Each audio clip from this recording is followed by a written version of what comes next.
آج کے اس تفصیلی جائزے میں ہم ایک ایسے موضوع پر بات کرنے والے ہیں جو بظاہر تو کسی قدیم تاریخ کی کتاب کا حصہ محسوس ہوتا ہے، لیکن حقیقت میں یہ انسانی تاریخ کے سب سے پیچیدہ، منظم اور حیرت انگیز حد تک لچکدار قانونی نظاموں میں سے ایک کا دروازہ کھولتا ہے۔ بالکل۔ ہم اسلامی فقہ یعنی اصول قانون کی دنیا میں اترنے والے ہیں تاکہ یہ سمجھ سکیں کہ صدیوں پہلے وضع کیے گئے قواعد آج کے جدید مسائل کا حل کیسے پیش کرتے ہیں۔ اور یہ محض چند کتابوں یا تاریخی حوالوں کا مطالعہ نہیں ہے، یہ ایک ایسے زندہ اور متحرک فریم ورک کو سمجھنے کی کوشش ہے جو وقت کے ساتھ ساتھ خود کو اپڈیٹ کرتا رہتا ہے۔ اچھا، ہمارے سننے والوں کی دلچسپی کے لیے بتاتی چلوں کہ آج کا ہمارا یہ جائزہ ایک انتہائی اہم تعلیمی کورس پر مبنی ہے جس کا عنوان ہے جدید فقہی مسائل اور ان کا حل۔ جی، انگلش میں اسے ماڈرن فقہ پرابلمز اینڈ اٹس سولوشنز کہتے ہیں۔ بالکل، اور اس کا کورس کوڈ ISLS 4120 ہے۔ یہ 3 کریڈٹ آورز کا کورس ہے، تو آپ اندازہ لگا سکتے ہیں کہ اس میں کتنی گہرائی ہوگی۔ ہاں، اور یہاں جو بات سب سے زیادہ دلچسپی کا باعث ہے وہ یہ ہے کہ ہم عموماً قانون کو ایک خشک، ٹھوس اور نہ بدلنے والی چیز تصور کرتے ہیں۔ ہاں، خاص طور پر جب بات مذہبی قانون کی ہو تو عام تاثر یہی ہوتا ہے کہ یہ ایک ایسا پتھر پر لکیر ضابطہ ہے جس میں وقت کے ساتھ کوئی تبدیلی نہیں آ سکتی۔ بالکل ایسا ہی سمجھا جاتا ہے، لیکن جب ہم اس پورے ڈھانچے کا، جسے فقہ کہا جاتا ہے، گہرائی سے تجزیہ کرتے ہیں تو صورتحال بالکل مختلف نظر آتی ہے۔ یعنی یہ کوئی جامد چیز نہیں ہے؟ بالکل نہیں، یہ دراصل انسانی نفسیات، سماجی تبدیلیوں اور معاشرتی ارتقاء کو ساتھ لے کر چلنے والا ایک انتہائی نفیس اور سائنسی طریقہ کار ہے۔ اس میں یہ صلاحیت موجود ہے کہ یہ ہر نئے دور کے چیلنجز کا سامنا کر سکے۔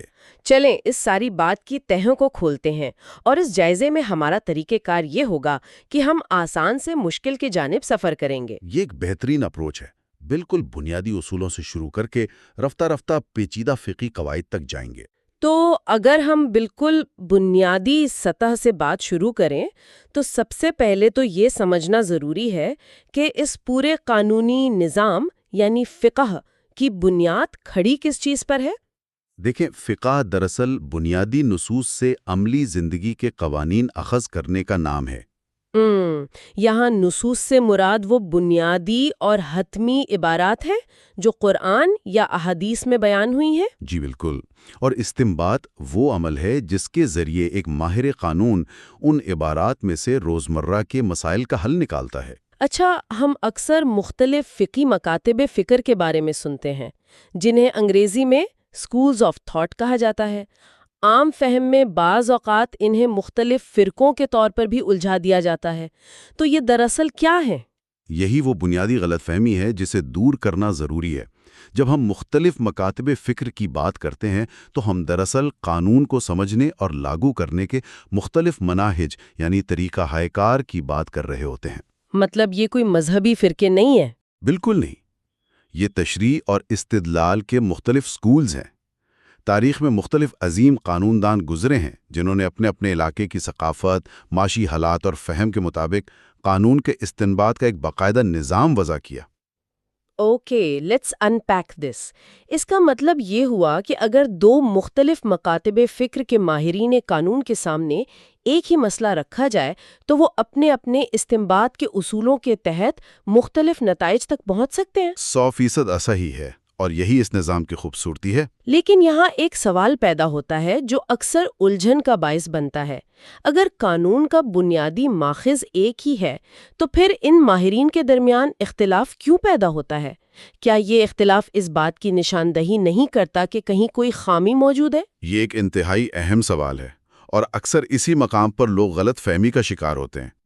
فقہی اختلافات کے اسباب کو اگر بغور دیکھا جائے تو یہ اختلاف کوئی خامی یا کمزوری نہیں ہے۔ تو پھر یہ کیا ہے؟ یہ دراصل اس پورے قانونی نظام کی سب سے بڑی طاقت ہے۔ اس اختلاف کی کئی وجوہات ہو سکتی ہیں، مثلاً عربی زبان کی وسعت۔ ہاں، زبان کا تو بہت عمل دخل ہوتا ہے۔ بالکل، کئی بار ایک ہی لفظ کے 2 مختلف معنی ہوتے ہیں اور ایک قانون دان اس کے ایک معنی کو ترجیح دیتا ہے جبکہ دوسرا کسی اور معنی کو۔ اسی طرح بعض اوقات کسی مخصوص علاقے کے حالات مختلف ہوتے ہیں۔ اس کی کوئی مثال دے سکتے ہیں تاکہ بات ذرا واضح ہو جائے؟ فرض کریں کہ ایک ماہر قانون مدینہ جیسے ایک روایتی اور پرسکون شہر میں بیٹھ کر قانون سازی کر رہا تھا۔ اس کے پاس احادیث کا ذخیرہ زیادہ تھا، لیکن نئے سماجی مسائل کم تھے۔ صحیح۔ اور دوسری طرف؟ اس کے برعکس جو ماہر قانون عراق کے شہر کوفہ میں تھا، جو کہ مختلف تہذیبوں کا تجارتی مرکز تھا، اسے روزانہ نت نئے اور پیچیدہ معاشی مسائل کا سامنا تھا۔ تو وہاں کے حالات بالکل مختلف تھے؟ جی، اس لیے اسے نصوص کی روشنی میں عقلی استدلال پر زیادہ انحصار کرنا پڑا۔ یہ تو ایک بہت ہی عملی زاویہ ہے۔ اس کا مطلب ہے کہ اختلاف رائے دراصل معاشرے کی ضروریات کے عین مطابق پیدا ہو رہا تھا۔ بالکل، جب ایک معاشرے میں قانون سازی ہوتی ہے تو مختلف آراء کا ہونا اس بات کی ضمانت ہے کہ ہر طرح کے حالات کو مد نظر رکھا گیا ہے، چاہے وہ زرعی علاقہ ہو یا کوئی بڑا تجارتی مرکز۔ یہ لچک ہی تو ہے جو کسی قانون کو صدیوں تک زندہ رکھتی ہے۔ اور یہی وجہ ہے کہ ان اختلافات کو علمی دنیا میں ایک رحمت تصور کیا گیا ہے۔ جب آپ کے پاس کسی ایک مسئلے کو حل کرنے کے لیے 4 یا 5 مختلف مستند قانونی آراء موجود ہوں، تو آپ کے پاس دراصل مختلف آپشنز موجود ہوتے ہیں۔ زبردست! یعنی اگر کسی خاص دور یا علاقے میں ایک رائے پر عمل کرنا مشکل ہو جائے تو دوسری رائے کو اپنایا جا سکتا ہو جو اس وقت کے حالات سے زیادہ مطابقت رکھتی ہو۔ ایسا ہی ہے، یہ اختلاف دراصل علم کی وسعت کی نشاندہی کرتا ہے۔ اور حالات تو سمجھ لیا کہ نصوص سے قوانین نکالے جاتے ہیں۔ اب تھوڑا انٹرمیڈیٹ لیول کی طرف چلتے ہیں۔ یہ نکالنے کا عمل کوئی اندھا دھن کام تو نہیں ہوگا، یقیناً اس کے کچھ اصول ہوں گے۔ بالکل، اور یہیں پر ایک اور بہت ہی بھاری بھرکم اصطلاح سامنے آتی ہے جسے اصول فقہ کہا جاتا ہے۔ تو عام قانون یعنی فقہ اور ان اصولوں میں بنیادی فرق کیا ہے اور یہ اصول بنے کیسے؟ What's fascinating here is کہ اصول فقہ کو آسان الفاظ میں سمجھنے کے لیے آپ اسے قانون کی فلسفی یا میتھڈالوجی کہہ سکتے ہیں۔ جیسے ایک فریم ورک؟ جی، ایک ہوتا ہے خود قانون، مثلا یہ کہ چوری کی سزا کیا ہے، یہ فقہ ہے، اور دوسرا ہوتا ہے وہ اصول جس کے تحت یہ طے کیا گیا کہ یہ سزا کیسے ثابت ہوگی، گواہوں کا معیار کیا ہوگا اور کون سے حالات اس قانون پر اثر انداز ہوں گے۔ یعنی وہ طریقہ کار جس سے قانون بنایا گیا وہ اصول فقہ ہے۔ بالکل، اس کا باقاعدہ آغاز اس وقت ہوا جب اسلامی سلطنت عرب سے نکل کر فارس، روم اور افریقہ تک پھیل گئی۔ ہاں، تو نئے کلچرز، نئے معاشی نظام اور نئے سماجی چیلنجز سامنے آئے ہوں گے۔ ایگزیکٹلی۔ اب سوال یہ تھا کہ ان نئے مسائل کا حل کیسے نکالا جائے جن کا ذکر پرانی کتابوں میں موجود نہیں تھا۔ اس مقام پر ماہرین قانون نے محسوس کیا کہ ہمیں کچھ ایسے ٹھوس ضابطے وضع کرنے ہوں گے تاکہ کوئی بھی شخص اپنی مرضی سے قانون کی تشریح نہ کر سکے۔ جی، تاکہ ایک منظم، منطقی اور متفقہ طریقہ کار موجود ہو۔ یہ قوانین اخذ کرنے کا ایک انتہائی منظم عمل ہے۔ میں اسے سمجھنے کی کوشش کر رہی ہوں۔ یہ کچھ ایسا ہے کہ جیسے آپ کسی کو مچھلی پکڑ کر دینے کے بجائے اسے مچھلی پکڑنے کا طریقہ سکھا دیں۔ آپ نے وہ مشینری تیار کر دی جس میں سے ہر دور کے مسائل گزار کر ان کا حل نکالا جا سکے۔ یہ بہت ہی عمدہ مثال دی آپ نے۔ اچھا، اس مشینری کے کچھ ٹولز کے بارے میں ہم اکثر سنتے ہیں، جیسے کہ قیاس یا انالوجی۔ یہ قیاس عملی طور پر کیسے کام کرتا ہے؟ قیاس اس قانونی مشینری کا ایک انتہائی اہم اور دلچسپ ٹول ہے۔ اسے ایک سادہ سی جدید مثال سے سمجھتے ہیں۔ ضرور۔ فرض کریں کہ ایک بنیادی قانون موجود ہے جو شراب نوشی کو منع کرتا ہے۔ اس کی وجہ، جسے ہم قانونی زبان میں علت کہتے ہیں، یہ ہے کہ شراب انسان کی عقل کو زائل کر دیتی ہے یا نشہ آور ہے۔ ٹھیک ہے، علت یعنی اس ممانعت کی بنیادی وجہ۔ اب آج کے دور میں کوئی نئی قسم کی ڈرگ یا کیمیکل مارکیٹ میں آ جاتا ہے جس کا نام ظاہر بات ہے کہ کسی پرانی کتاب میں درج نہیں ہوگا۔ ہاں، جیسے آج کل نت نئے سنتھیٹک ڈرگز آ رہے ہیں۔ بالکل۔ یہاں ایک ماہر قانون قیاس کا استعمال کرے گا۔ وہ دیکھے گا کہ اس نئی ڈرگ کا اثر بھی وہی ہے جو شراب کا ہے، یعنی عقل کا زائل ہونا۔ چونکہ دونوں کی علت مشترک ہے۔ جی، چونکہ علت مشترک ہے، اس لیے وہ پرانے قانون کو نئے مسئلے پر لاگو کر دے گا اور اس نئی ڈرگ کو بھی غیر قانونی قرار دے گا۔ یہ قیاس ہے، یعنی ایک معلوم چیز کی بنیاد پر کسی نامعلوم چیز کا حکم ثابت کرنا۔ یہ تو واقعی ایک انتہائی سائنسی اور منطقی طریقہ ہے۔ پرانے اصول اور نئی حقیقت کے درمیان علت کا ایک پل بنا دیا گیا۔ ایسا ہی ہے۔ اور اگر یہ میتھڈالوجیز اس قانونی عمارت کی فاؤنڈیشن ہے، تو اب ہم اپنے جائزے کے سب سے مشکل اور گہرے مرحلے کی طرف چلتے ہیں، ایڈوانسڈ لیول پر۔ بالکل، اور یہ سب سے دل فریب حصہ ہے جسے قواعد فقہیہ یعنی لیگل میکسمز کہا جاتا ہے۔ جی، یہ قواعد بظاہر چند عربی الفاظ پر مشتمل چھوٹے چھوٹے جملے لگتے ہیں، لیکن ان میں ایک پوری دنیا آباد ہے۔ فقہ المعاملات یعنی روزمرہ کے لین دین اور معاہدات میں ان کا بڑا اہم کردار ہے۔ جی، یہ وہ اصول ہے جو بکھرے ہوئے قانونی مسائل کو ایک لڑی میں پرو دیتے ہیں۔ تو چلیں ان اہم اور پیچیدہ فقہی قواعد کا جائزہ لیتے ہیں۔ پہلا بہت مشہور قاعدہ ہے المشقۃ تجلب التیسیر، جس کا لفظی مطلب ہے تنگی آسانی کو کھینچ لاتی ہے۔ یہ تو مجھے کسی لائف کوچ کا دیا ہوا موٹیویشنل جملہ لگ رہا ہے۔ یہ ایک باقاعدہ قانون کا اصول کیسے بن سکتا ہے؟ یہ قاعدہ واقعی سننے میں ایک فلسفیانہ قول لگتا ہے، لیکن قانونی دنیا میں خاص طور پر معاہدات کے قانون میں یہ ایک انتہائی طاقتور اصول ہے۔ وہ کیسے آسانی پیدا کی جاتی ہے؟ بالکل، اسے آج کی جدید کاروباری دنیا میں ہم فورس میجر کے تصور سے جوڑ سکتے ہیں۔ مجھے اس کی ایک مثال ذہن میں آ رہی ہے، جیسے حالیہ برسوں میں ہم نے عالمی وبا یعنی کووڈ کے دوران دیکھا۔ زبردست مثال ہے۔ بہت سی کمپنیوں کے درمیان معاہدے تھے جو لاک ڈاؤن کی وجہ سے پورے نہیں ہو پا رہے تھے۔ تو کیا اس صورتحال میں یہ قاعدہ لاگو ہوگا کہ چونکہ حالات میں ایک انتہائی غیر معمولی تنگی آ گئی ہے، اس لیے معاہدے کی شرائط میں آسانی پیدا کی جائے؟ 100% درست۔ یہ اس قاعدے کا بہترین جدید اطلاق ہے۔ قانون کا مقصد انسان کو اذیت دینا یا نظام کو تباہ کرنا نہیں ہے، بلکہ نظم و ضبط کو توازن پیدا کرنا ہے۔ اور جرمانے وغیرہ معاف کیے جائیں؟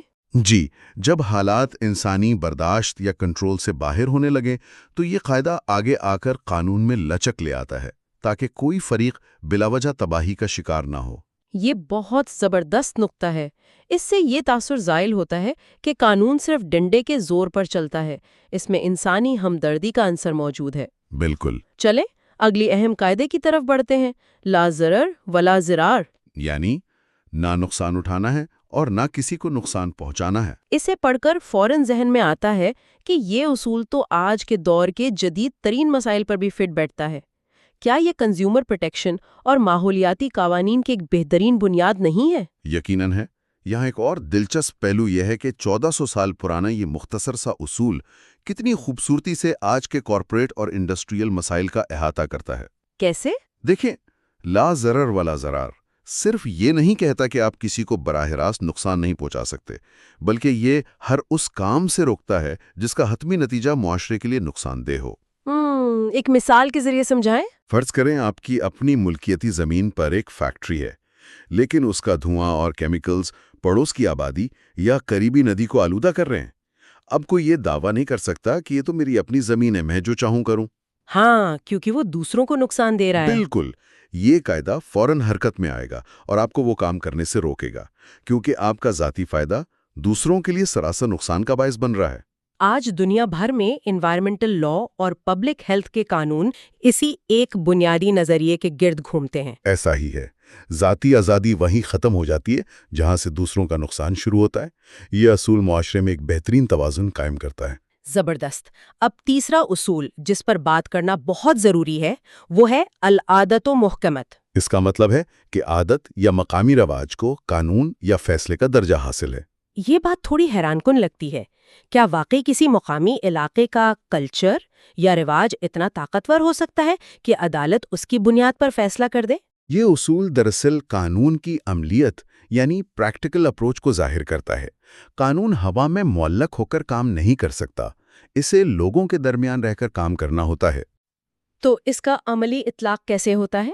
اس اصول کا مطلب یہ ہے کہ اگر کسی علاقے، مارکیٹ یا انڈسٹری کا کوئی ایسا مقامی رواج ہے جو بنیادی قانونی احکامات سے نہیں ٹکراتا اور لوگ روزمرہ کے معاملات میں اس رواج کے اتنے عادی ہو چکے ہیں کہ اسے انڈرسٹوڈ سمجھا جاتا ہے، تو عدالت اس رواج کو تسلیم کرے گی۔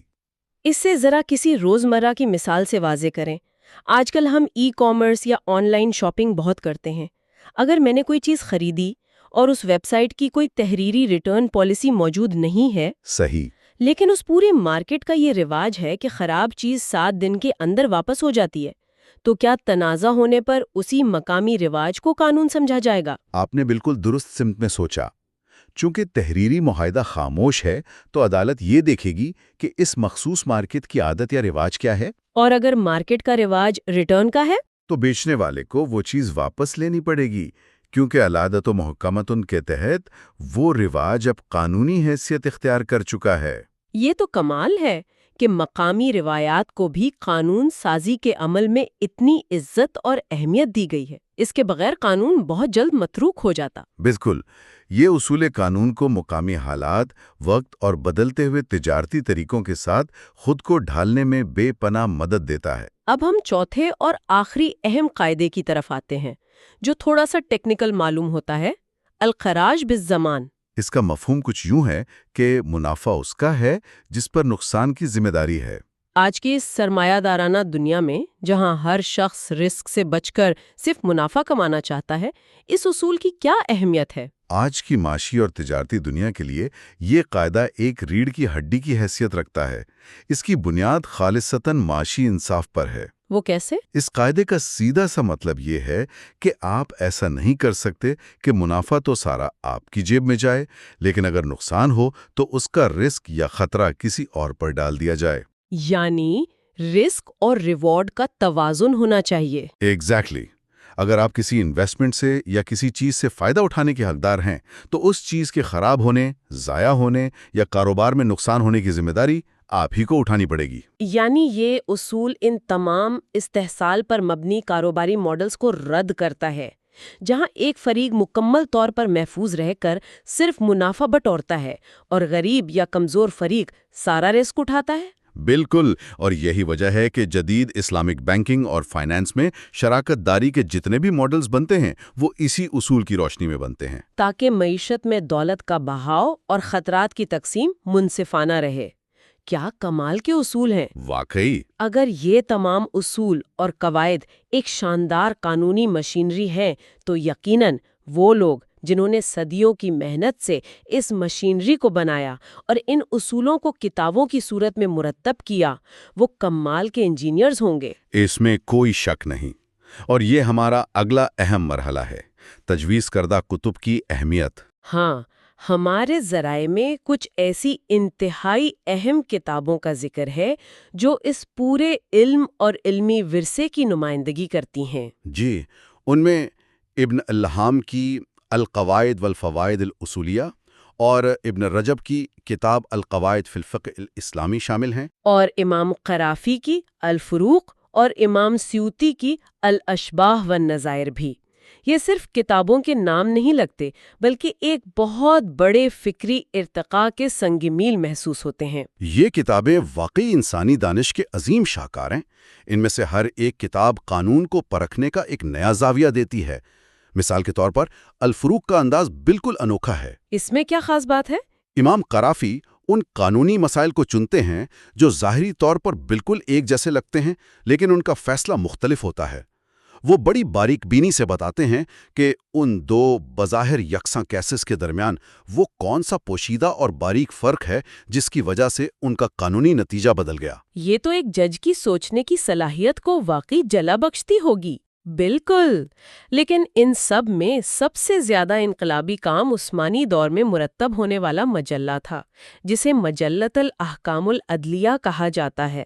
اسے احمد جودت پاشا نے مرتب کیا۔ میں بھی مجلہ کے بارے میں پڑھ کر بہت متجسس ہوئی۔ یہ تو 19ویں صدی کے اواخر کی بات ہے، جب خلافت عثمانیہ کو جدید یورپی قوانین کے چیلنجز کا سامنا تھا، تو انہوں نے یہ مجلہ کیوں مرتب کیا؟ مجلہ کی اہمیت کو سمجھنے کے لیے آپ کو اس دور کے عدالتی نظام کو تصور میں لانا ہوگا۔ اس وقت تک فقہ کی کتابیں انتہائی طویل، پیچیدہ اور فلسفیانہ بحثوں سے بھری ہوتی تھیں۔ تو ججز کے لیے مشکل ہوتی ہوگی؟ بہت زیادہ۔ ایک عام جج کے لیے جو کسی جدید عدالت میں بیٹھا ہے، سینکڑوں صفحات کی پرانی عربی عبارتوں کو پڑھ کر فوری فیصلہ دینا بہت مشکل ہو رہا تھا۔ تو انہوں نے اس کا کیا حل نکالا؟ سلطنت عثمانیہ کے مفکرین نے کیا کیا کہ انہوں نے صدیوں کی اس بکھری ہوئی فلسفیانہ بحث اور فقہی قواعد کو ایک جدید سول کوڈ میں تبدیل کر دیا۔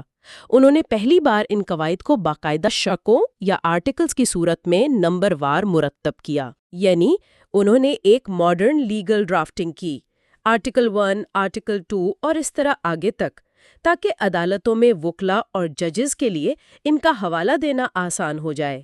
بالکل ایسا ہی ہے جیسا کہ کسی بھی جدید مغربی آئین کا ہوتا ہے۔ یہی اس کی سب سے بڑی کامیابی تھی۔ انہوں نے اسلامی فقہ کو ایک جدید ریاستی قانون کی شکل دے دی، جسے پڑھنا، سمجھنا اور عدالت میں نافذ کرنا انتہائی آسان ہو گیا۔ اور یہ ایک بہت بڑا ثبوت تھا کہ یہ قوانین کسی پرانے زمانے تک محدود نہیں ہیں۔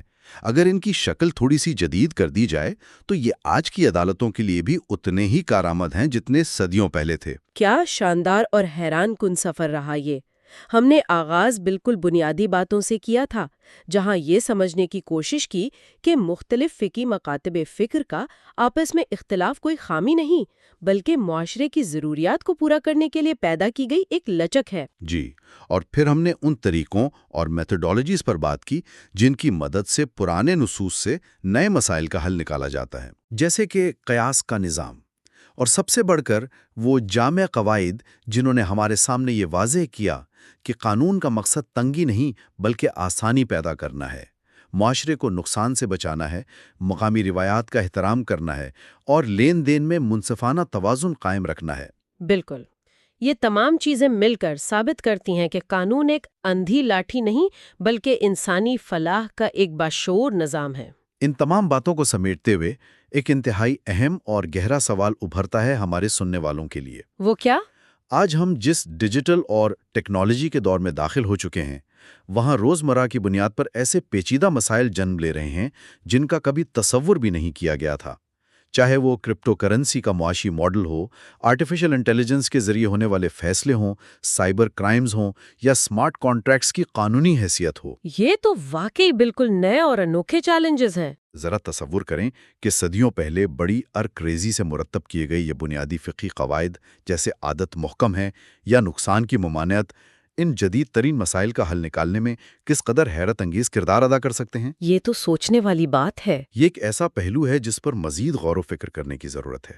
یہ ہمیں دعوت دیتا ہے کہ ہمیں صدیوں پرانے علم کو صرف تاریخ کی کتابوں میں قید نہ رکھیں بلکہ اسے آج کے چیلنجز کی کسوٹی پر پرکھیں اور نئے جوابات تلاش کریں۔ یہ واقعی ایک ایسا فکر انگیز نقطہ ہے جو سوچنے کے کئی نئے دروازے کھول دیتا ہے، اور اسی گہرے خیال کے ساتھ ہمارا آج کا یہ تفصیلی جائزہ اپنے اختتام کو پہنچتا ہے۔